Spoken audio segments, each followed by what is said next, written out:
Oke, sebelumnya Assalamualaikum warahmatullahi wabarakatuh. Waalaikumsalam warahmatullahi wabarakatuh. Baik, pada mata kuliah pendidikan kewarganegaraan di sini ada kelompok satu yang akan mempresentasikan mata kuliah pendidikan kewarganegaraan dengan judul Hakikat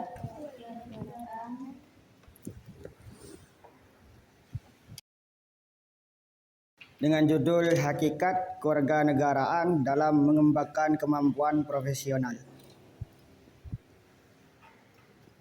Baik, saya sebagai moderator, nama saya Ahmad Ali Hasan.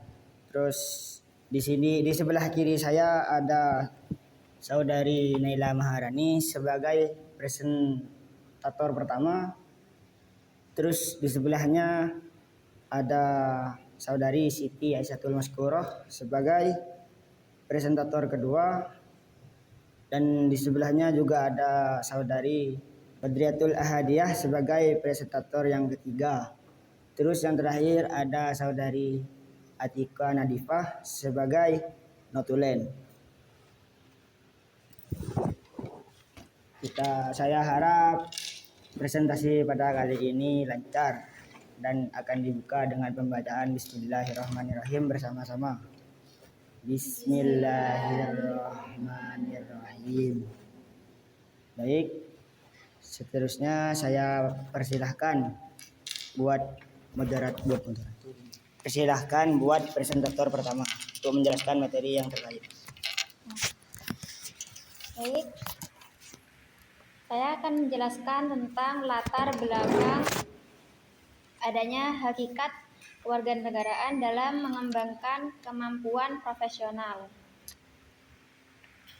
Yang pertama itu ada pergeseran paradigma, yang artinya profesionalisme kini membutuhkan integritas holistik atau spiritual, emosional, dan sosial, bukan hanya technical skills.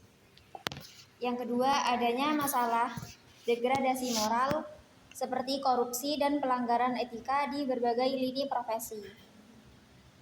Solusinya, pendidikan kewarganegaraan sebagai kompas moral bagi profesional agar menjadi agen of development.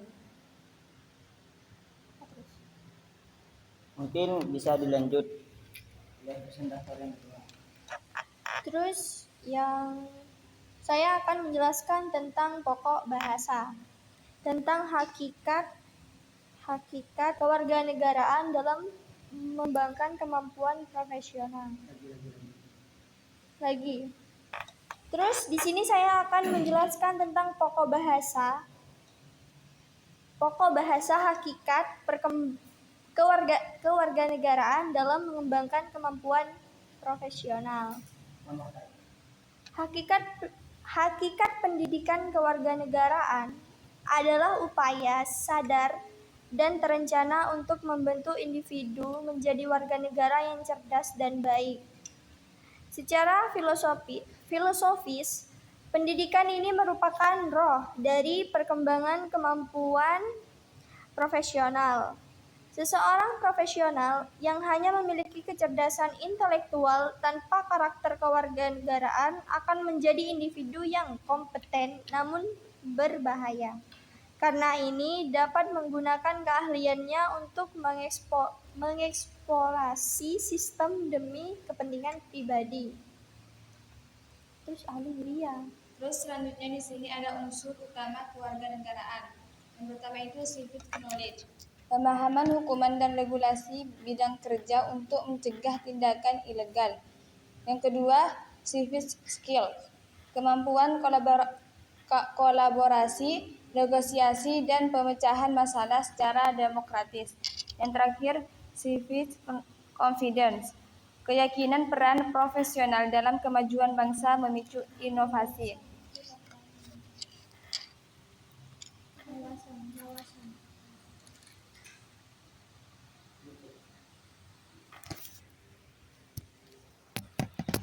Selanjutnya, wawasan kebangsaan sebagai filter.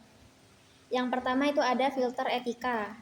yang menggunakan keahlian digital untuk integrasi sosial, bukan perpecahan. Selanjutnya, daya saing, yaitu menggunakan nilai gotong royong dan keramahan khas Indonesia sebagai keunggulan komparatif di kancah internasional. Terus, tantangan integrasi menurut kita itu ada 3. Yang pertama, budaya pragmatisme, yaitu orientasi profit jangka pendek yang menghalalkan segala cara. Yang kedua, fragmentasi pendidikan, yaitu anggapan bahwa materi kewarganegaraan terpisah dari materi keahlian. Terus yang terakhir, lemahnya penegakan etika, yaitu lingkungan kerja yang abai terhadap pelanggaran etika. Udah, Li. Yang terakhir, kesimpulan. Kesimpulannya, Ibu. Kewarganegaraan adalah akar moral profesionalisme. Yang kedua, profesional unggul mengintegrasikan knowledge, skill, dan disposition. Dan ketiga, kesadaran warga negara adalah benteng dari malapraktik dan korupsi.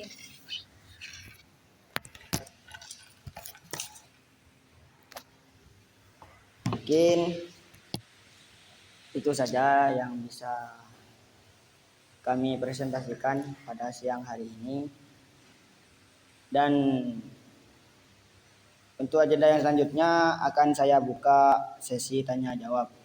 Diberitahukan kepada seluruh audiens. Dimohon bertanya, minimal pertanyaan 2. Izin bertanya, bisa nggak berikan contoh perilaku profesional yang menunjukkan tanggung jawab sebagai warga negara? Itu saja, terima kasih. Izin bertanya. Atas nama Abdullah Al-Abdullah. Itu pertanyaan begini. Bagaimana penerapan Pancasila dalam kehidupan sehari-hari? Begitu. Terima kasih. Jadi tadi pertanyaannya, berikan profesional yang menunjukkan tanggung jawab sebagai warga negara.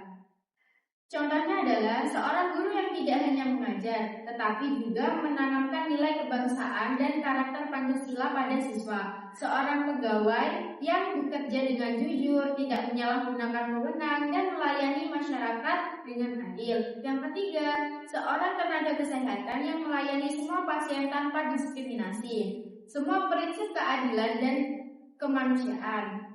Terus pertanyaan yang kedua adalah bagaimana penerapan nilai Pancasila dapat membentuk profesional yang berintegrasi?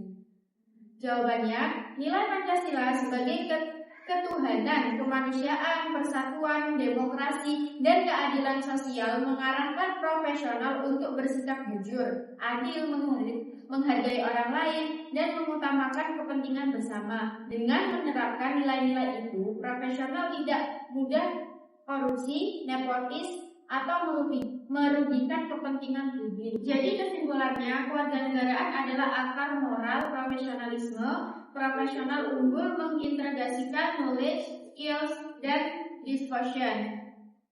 Yang terakhir, kesadaran warga negara adalah benteng dari malapraktik dan korupsi. Baik, mungkin menurut saya apa yang sudah dijawab Abdullah itu sudah lurus. Maksud saya sudah lurus itu jawabannya udah benar gitu. Kalau menurut audiens gimana? Tidak ada feedback. Boleh.